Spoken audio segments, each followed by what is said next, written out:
Alright lads, so today we are finally finishing up the 3 new character reviews. We did review Aaroniero yesterday, and the day before that we did review Zaraki. Definitely recommend you guys check them out if you do want to get a full in-depth guide on what I think about the characters and how they perform in PvE content. And within today's video, we're going to be doing the opposite, showcasing a brave battle character, that being the 7th generation KENPACHI Kuruyashiki. As always with this type of videos though, in the comments below lads, let me know what you lads think about this particular character. If you have him, how you feel about him. For me, I think I actually really like this character. Even if the way he turned out wasn't the most ideal situation because he is a brave battle character, I think there's still a lot of good this character has to offer on each account. So with that said, let's start the review showcasing the brand new KENPACHI Kuruyashiki.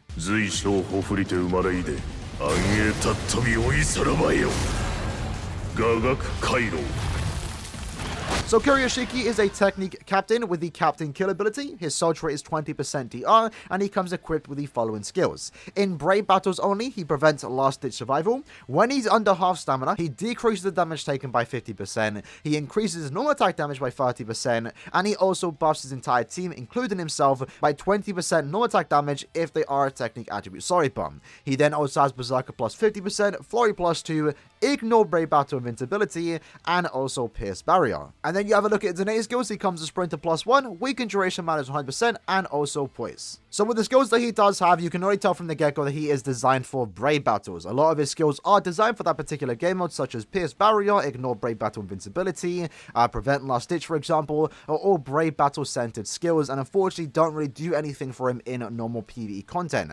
Having said that though, he still does have some good skills that make him useful in PvE content. For example, the Flurry plus 2, the team party buff, and also the 2 new skills that he gets when he's under 50% stamina, which again is decreased damage taken minus 50%, and even more normal attack damage. So what you have here is a very tanky character with that minus 50% damage taken, with the extra 20% DR from his soul trait, and then Flurry plus 2, 20% normal attack damage, and also an additional 30%, overall taking it to Flurry plus 2 with 50% bruiser when you're under 50% HP. That's actually really good, and for the most part, it's kind of encouraging you to go with a low stand build, which is something that this game still really needs to kind of invest in, and we are starting to see the start of that with characters getting power ups or skills under a certain HP threshold, because right now low stamina has definitely taken the backseat when compared to full stamina damage builds. Full stamina has always definitely been the way to go, and low stam hasn't really worked out in my opinion until now. This low stam idea I think is really interesting, and depending on the character, this could make for an interesting playstyle if you want to get low stamina to get a certain maybe overpowered skill.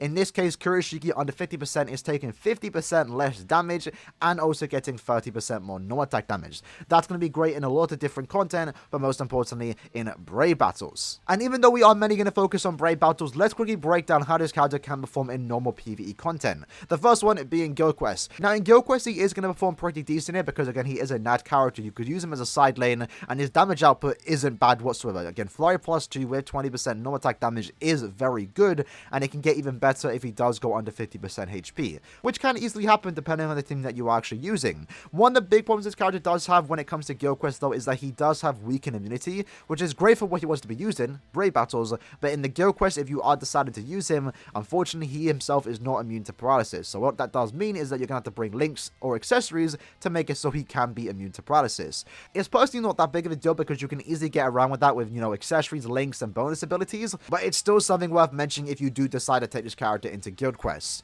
For Arena, he does perform again pretty decent here, more so as a defensive type character, because again that's what this character is. He can be quite offensively powerful, but defensively is where this character does shine, thanks to that, you know, 50% decreased damage taken when you're under half stamina. So what I did notice when playing with this character is that you can build him to be quite a tanky character, and he can be quite annoying. When I did use him in this current arena season, he was doing some respectable damage, and I wasn't really having a problem. I was dying quite a bit to a lot of items since he does have a massive damage output, and also has a massive advantage against his Kuruyashiki, so Arena isn't really his like mainstay game mode, but you can definitely use him there, especially if you do like his gameplay.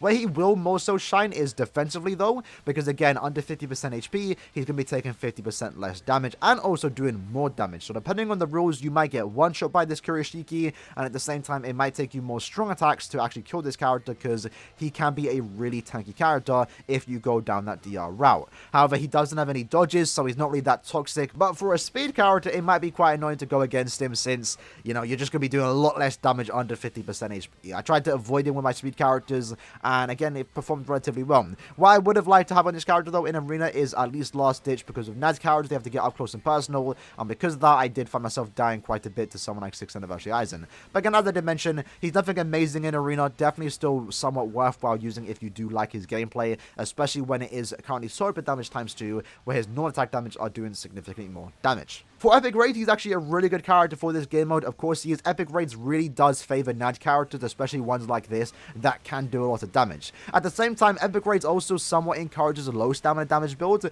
and even though I personally haven't really ran low stam with my Nad characters, a low stam build on this Kuruyashiki goes absolutely insane. You can be doing a lot of damage with his Nad string. I think I was doing like 120k against the Zyoplo with Flurry 2. That was basically like 300k on a Nad hit. It was kind of crazy. So damage output wise, he's actually really good for Epic Raids, and he's currently clearing this Awakened Zyoplo Epic Raid very quickly, again thanks to that damage output. So I'm really hoping that sometime in the future when this character does come back, he can be once more an Epic Raid bonus, because using him in Epic Raids is really, really fun. For normal PvE content, including co-op content, unfortunately this character is very, very lackluster. Now, he does have some decent auto-win capabilities thanks to his decreased damage taken under 50% stamina, but no way to passively heal yourself, no guard break means that I'm unfortunately not really going to have a fun time using him in normal PvE content. But having said that, I did have a thought about him, and even though someone like the Beyond Bankai KENPACHI does have guard break, he's a Brave Battle character with guard break, right? I still don't even use him to farm point events, and I wouldn't take him into co-op content even with guard break, because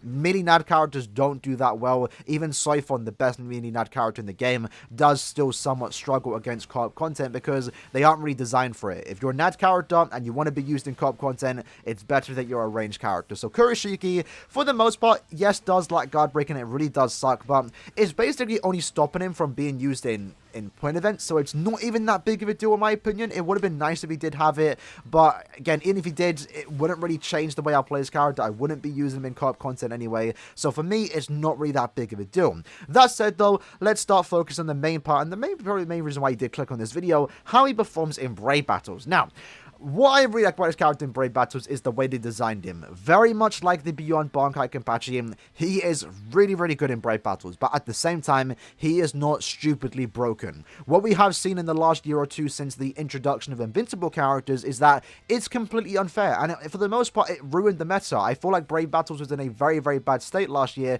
thanks to those invincible characters, and what we have been getting with the last Beyond Bankai KENPACHI and also this Kuruyashiki is a pretty well-balanced character. He can counter those invincible characters, and he can dominate them, assuming he's not going against Drugan because he does have attribute disadvantage. He at the same time can be easily countered by other characters in the game, such as Weekend, for example, a power character that has attribute advantage and killer advantage against his character, and Kuruyashiki for the most part doesn't really have anything to go against power characters, and I kind of like that. So in Brave Battles, again, ignore invincibility allows him to go against those invincible characters and basically dominate them. His Captain Killer with the damage output that he does have, especially under 50% stamina, that Flurry +2 and the 50% bruiser, essentially means that he's the hardest hitting Nad character when it comes to Brave Battle content. It basically allows him to dominate characters like Beyond Bankai KENPACHI and also Beyond Bankai Yamamoto. He does also have Pierce Barrier, so he's kind of going against the barrier method right now. For the most part, a lot of people have been bringing barrier characters